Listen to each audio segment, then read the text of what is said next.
I think if I hear you call me Becky one more time, six-pack, I'm gonna pop your tops. All six of them. Who are you?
Hey, this is Matt once again. Welcome back to another review. This is a review for Johnny, who wanted my thoughts on Cheaper by the Dozen from 2003.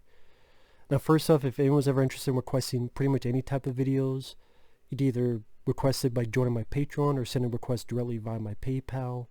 The links are down below in the info box for both of them. If not, no worries. But if so, again, you just send it directly via my PayPal or join me on my Patreon.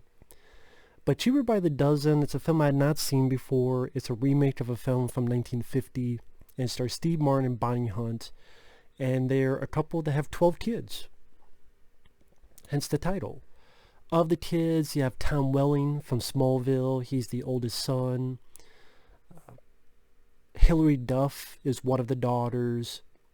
You have one kid that they keep calling FedEx because the other kids say, "You don't fit in, you were dropped off by FedEx." And the kid has glasses, and this pet frog. That one of the big hygiene scenes is it gets loose and causes chaos in the kitchen. You have one girl who's a little bit of a tomboy. You have the oldest daughter who is living with her boyfriend, played by Ashton Kutcher, which he probably did this film because he worked with the director Shawn Levy in a film called Just Married. And Shawn Levy, he had also done the Night of the Museum movies. He did Date Night, which I remember not minding Date Night. I remember not minding some of the Night of the Museum movies, but the only one I remember really is the first one. He did Big Fat Liar, which I was not a fan of. I know people are, but I wasn't. I mean, he also did Real Steel, which I thought was a real piece of fucking dog shit, fuck stick. Hey, you want to see a film that combines Over the Top with Stallone and Rock Sock Robots and do a really crappy job at it? You can watch Real Steel. Yeah, keep a Real Steel fucking boner and suck it movie. This movie's better than Real Steel, I'll say that. And the movie, it was what it was. That's the thing with a lot of the reviews I've been doing lately. I don't really have any strong opinions. It was, again, a time waster. Steve Martin and Bonnie Hunt worked well together, I'll say that. I thought they seemed natural as the parents. Their rapport with each other seemed natural, like they were really in love with each other and they have fun with each other. Sadly, a good chunk of the film, they're split apart, which I think hurts it. Because the whole plot of the film is, of course, they have all these kids. Steve Martin has this chance to follow his dream and coach the team he's always wanted to coach, relive the glory days he never got to do. Meanwhile, Bonnie Bedelia, her book is being picked up and she's going to go on a book tour, so she's going to be away, so Steve Martin has to handle the kids on his own. He says it's okay. Of course, that's not okay because the kids are going wild while he's trying to concentrate on work, And you get a little bit of comedy, you get some drama, you get some angst, and then you get some feel good at the end. Probably stuff you could see coming quite a while away. It's hard when you have that many characters to really develop them as characters. I mean, 12 kids, as well as Bonnie Hunt and Steve Martin, and then the people that they work for, and then Ashton Kutcher, and who's in it sporadically as a guy who does commercials and he doesn't like the kids, and which part of me doesn't blame him, because some of these kids can be little turds. I mean, yeah, they may not like him, but he comes in and he's telling him, hey, don't touch my car, which I don't blame him for saying that. I wouldn't want them touching the car either. They make him fall in his little pool. Then when he's cleaning up, they take his underwear, put in some meat, so that when he... Although, when he puts it on, you would think he would have smelled it. Like this rancid meat that they have their noses plugged. What they do, clean it again? Because you would think, if I'm going for my underwear and it has a smell of rancid meat or whatever, I wouldn't fucking put it on. But apparently he didn't notice. Just then the dog comes up and starts biting his crotch and his ass. And I'm like, okay, this is the comedy we have here.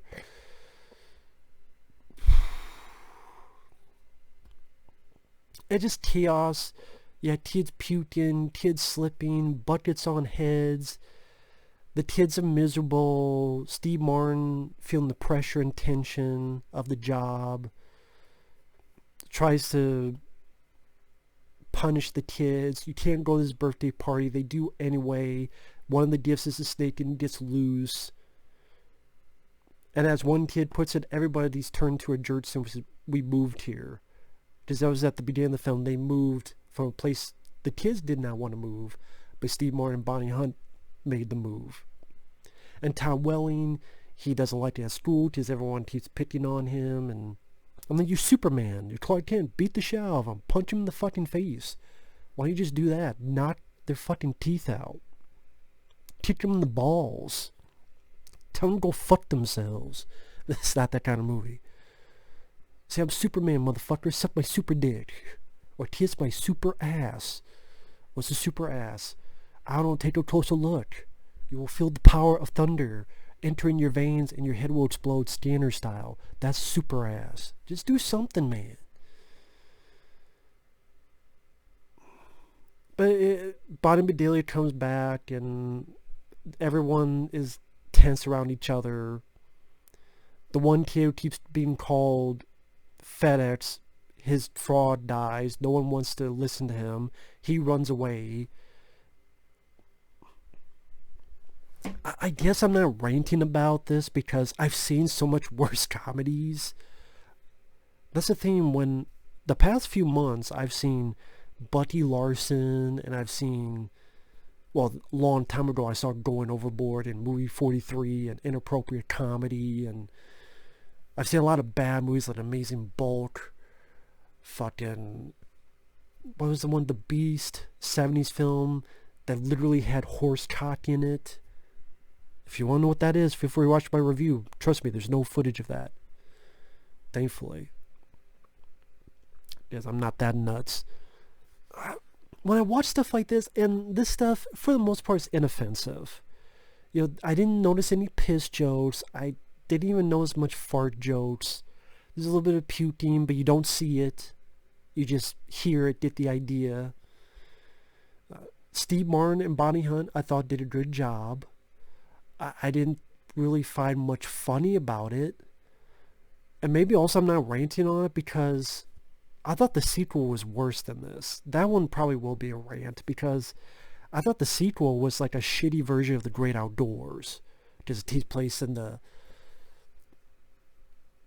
when they're out in the woods and they're in one house, and then not Dan Aykroyd but Eugene Levy, and there's a little bit of competition between the two, and but I'm like, you know what, The Great Outdoors, which I reviewed, is a lot better movie. Well, I'll get to that. This, at least it felt a little bit more of the heart. where you really get a sense of the kids being disappointed and hating it here. I think Steve Martin, like he wants his dream, but to me, he never goes so far that he becomes a dickhead. Like him and Tom Welling have a little bit of a, it's not even a screaming match or a shouting match, a disagreement. Then later on, Steve Martin says, you know what, you were right. And Steve is a good actor. You know, the moment where he finds his son on the bus and Steve is crying and he apologizes. They do a nice enough job to make the dad a good guy. He's still a good guy. To me, it never got to the point where he became a complete asshole and you can't bring the character back. Sadly, there are movies that do that, but I don't think this did that. It's tough to keep all the fucking characters differentiated because there's so fucking many. Hilary Duff, pretty much her shtick is she always wants makeup. Tom Welling, his shtick is he gets made fun of at school. Ashton Kutcher, again, he's there pretty much to have the dog bite him in the crotch and the ass, and later on be like, you want kids? No, I don't want kids. You want kids like this?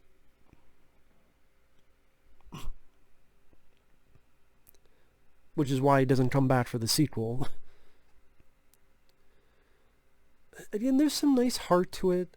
There's a moment near the end where he's pontificating his dream. Steve Martin's character, he's on the football field and he turns and there's the kids with signs like we love you, and they rush up to him, maybe schmaltzy, or I hate using the word cheesy, but it was heartfelt. And like I said, Steve Martin and Bonnie Hunt, I thought their performances were charming.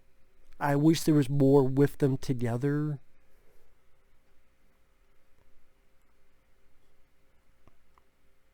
I did not mind the bits with Ashton Kutcher. I kind of wish Ashton Kutcher was actually in this more, because I don't mind him when used well. I liked him in The Butterfly Effect, which maybe by the time you see this will be uploaded. If not, it'll be uploaded soon, because that was another request. I liked him in Do Where's My Car, which I reviewed. So it just depends on the right role. Ashton Kutcher, I don't mind. And I actually would like to have seen more of his character in this. But I mean, I can't really say a lot of... I can't sit here and think of dads that I laughed at. There's a running dad with his chandelier keeps dropping and breaking. There's hijinks like when the snake gets loose at the birthday party. Steve Martin's in this ball pit with all the flotation. You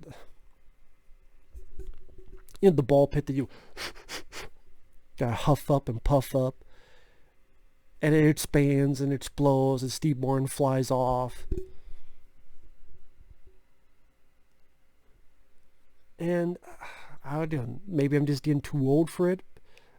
But I can't say that because I still enjoy the Three Stooges. You know, I still enjoy slapstick, earnest Jim Varney movies. The kids, I wouldn't say I hated them. I just didn't give much of a shit about them either. So, yeah, I didn't really care about most of these kids. So I didn't give a fuck about what they were going through. Again, there's so many that it's like, it's hard to get a lead in feeling wise on most of these characters. So, but at the same time I watch it, I'm like, you know what, I'm not getting that mad, and it's fairly harmless, and like I said, the two leads were good and it had some heart to it. So it was what it was. You looked at the poster, you looked at the trailer, you know what you're getting yourself into. You either take it or you leave it. And like I said, if you think this is bad, go watch the sequel. And if you think these are bad, go watch Jack and Jill or fucking Movie 43 or something. But either way, thanks for watching. Take care. We'll see you guys later. Bye-bye.